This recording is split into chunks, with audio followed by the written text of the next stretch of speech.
नमस्कार, आपका नए और प्रेस वीडियो में हार्दिक स्वागत है। आज वित्त मंत्री निर्मला सीतारमण ने बजट 2021-22 पेश किया, जिसमें उन्होंने किसानों के लिए बड़ा ऐलान किया है। जी हां, किसानों की आय में बढ़ोतरी व एमएसपी में बढ़ोतरी करने को लेकर बड़ी खबर है, तो बने रहे वीडियो के लास्ट तक वो जानिए इस महत्वपूर्ण खबर को। सबसे पहले बजट से जुड़ी इस महत्वपूर्ण खबर को जानते हैं। सबसे पहले इससे पहले अगर आपने अभी तक भी इस वीडियो पर एक लाइक नहीं किया तो एक लाइक कर दीजिए, क्योंकि आपका एक लाइक की हमारी मेहनत का फल होता है। और चैनल को भी फ्री में सब्सक्राइब नहीं किया और सब्सक्राइब कर लीजिए, ताकि आगे भी आपको इसी तरह की लेटेस्ट से लेटेस्ट अपडेट सबसे पहले देखने को मिलती रहे। वित्त मंत्री निर्मला सीतारमण ने वित्त वर्ष 2021-22 का बजट पेश कर दिया। बजट में सरकार का फोकस स्वास्थ्य, इंफ्रास्ट्रक्चर और रिफॉर्म के जरिए अर्थव्यवस्था को बूस्ट देने पर रहा। वित्त मंत्री ने हेल्थ के बजट में इजाफा किया। वित्त मंत्री ने कोई नया टैक्स नहीं लगाकर इंडस्ट्री को राहत देने की पहल की है। सरकार राजकोषीय घाटे की परवाह न करते हुए सरकारी खर्च बढ़ाने का ऐलान किया है। वित्त मंत्री ने बजट में 6 पिलर्स के नाम स्वास्थ्य और कल्याण, भौतिक और वित्तीय पूंजी और अवसंरचना, आकांक्षी भारत के लिए समावेशी विकास, मानव पूंजी में नवजीवन का संचार करना, नव प्रवर्तन और अनुसंधान एवं विकास, और न्यूनतम सरकार और अधिकतम शासन गिनाए। बजट में आयकर दाताओं को बजट में किसी भी तरह की अहम राहत का ऐलान नहीं किया गया। इनकम टैक्स स्लैब में किसी भी तरह का बदलाव नहीं किया गया। हालांकि वरिष्ठ नागरिक जो 75 साल से अधिक है और उनकी पेंशन व जमा से आय है, तो उनकी इनकम टैक्स रिटर्न से छूट देने का ऐलान किया है। वित्त मंत्री ने वित्त वर्ष 2022 में राजकोषीय घाटा जीडीपी का 6.8% रहने का अनुमान जताया है, जो कि 2021 में 9.5% रह सकता है। बजट 2021 में किसानों को निर्मला सीतारमण ने क्या दिया? जी हां, आपको बता दें कि वित्त मंत्री निर्मला सीतारमण ने सोमवार को वित्त वर्ष 2021-22 का आम बजट पेश करते हुए दावा किया कि सरकार किसानों के लिए समर्पित है। बजट में किसानों के लिए क्या घोषणाएं हुई?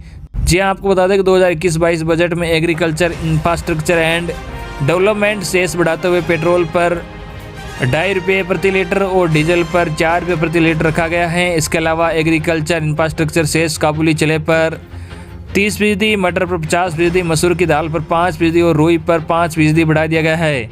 हालांकि सरकार ने इस पर लगने वाली कस्टम ड्यूटी घटा दी। ऐसे में उपभोक्ताओं के लिए इसकी कीमत पर प्रत्यक्ष असर नहीं पड़ेगा। सीतारमण ने कहा, कुल मिलाकर उपभोक्ता पर कोई अतिरिक्त भार नहीं पड़ेगा। बेसिक एक्साइज ड्यूटी और स्पेशल एडिशनल एक्साइज ड्यूटी को घटा दिया गया है, ताकि कीमतों को लेकर कोई भार ना पड़े। वित्त मंत्री ने बताया कि 2021-22 में कृषि ऋण लाभ को 16.5 लाख करोड़ रुपए तक किया जा रहा है। जी हां, आपको बता दें कि उन्होंने जानकारी दी कि अब स्वामित्व योजना को देश भर में लागू किया जाएगा। इसके साथ ही ऑपरेशन ग्रीन स्कीम का ऐलान किया गया है, जिसमें कई फसलों को शामिल किया जाएगा। वहीं 5 फिशिंग हार्बर को आर्थिक गतिविधि के हब के रूप में तैयार किया जाएगा। साथ ही तमिलनाडु में फिश लैंडिंग सेंटर का विकास किया जाएगा। विपक्ष की नाराबाजी के बीच एमएसपी पर क्या कहा? जी हां, आपको बता दें कि आंदोलनकारी किसान जिन बातों को लेकर सबसे ज़्यादा चिंतित हैं, उनमें एमएसपी का मुद्दा प्रमुख है। लेकिन आम बजट के दौरान वित्त मंत्री ने कहा कि सरकार किसानों की भलाई के लिए प्रतिबद्ध है और एमएसपी बढ़ाकर उत्पादन लागत का 1.5 गुना किया गया है।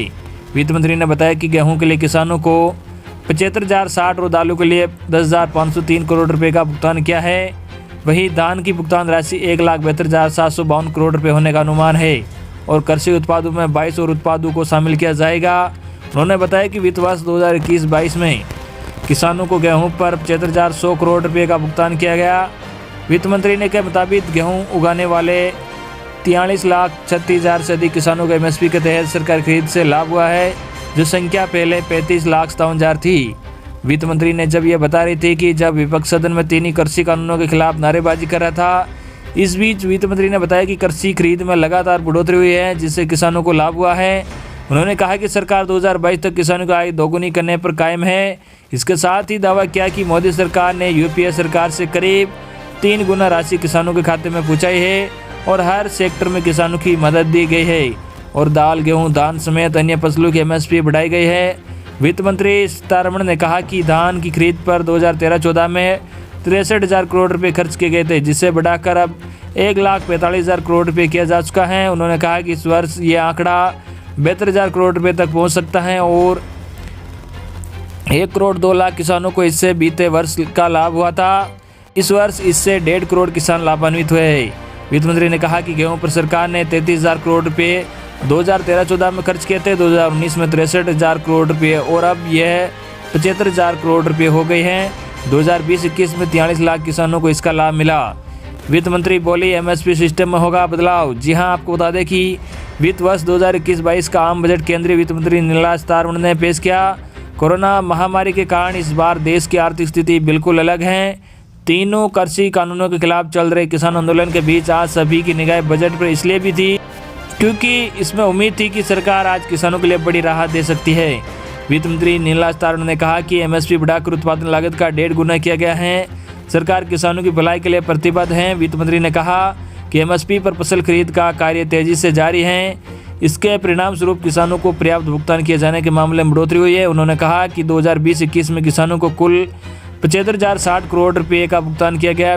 वित्त मंत्री ने कहा कि एमएसपी सिस्टम में बड़ा बदलाव करने की तैयारी सरकार द्वारा की जा रही है। तो ये थी इस वक्त की बड़ी खबर जो हमने सबसे पहले आप तक पहुंचाई है। आई होप कि आपको आज की हमारी न्यूज़ पसंद आएगी। इस वीडियो को ज़्यादा से ज़्यादा अपने मिलने वालों तक जरूर शेयर करें ताकि उन तक भी ये बड़ी खबर पहुँच सके। धन्यवाद।